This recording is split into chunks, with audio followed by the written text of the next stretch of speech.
را مننه بلال جان صاحبو دا نظم بوې ما وی چې د پټي د کار ستړی شوم بې دمه شوم چې د پټي د کار ستړی شوم بې دمه شوم ځمکې اسمان خو خوله ورکړې و لږ سوري ته شوم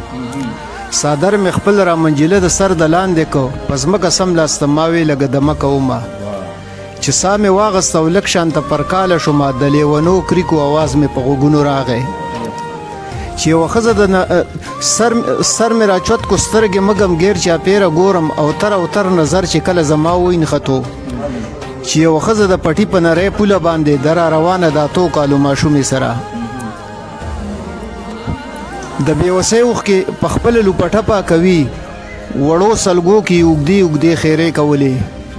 ماشومې خو هم لاس په غوږونو باندې کلک ایښي وو دواړو غوږونو نه یې سرو وینو وښلې دارې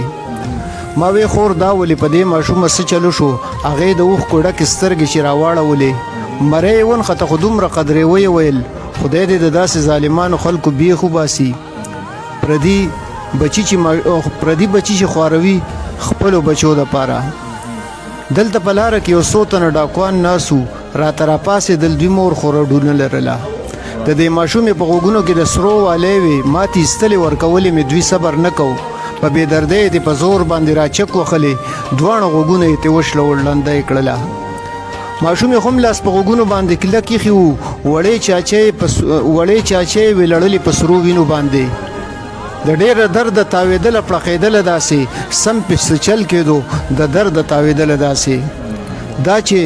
د مور په تړم اوښکو کې لمده ښکارېده دا چې د دې ماشومې وینو باندې سره ښکارېده انګاره دغه لوپټه دې پې ګواه اوسېږي په دې ماشومه چې کم ظلم ظالمانه وکړو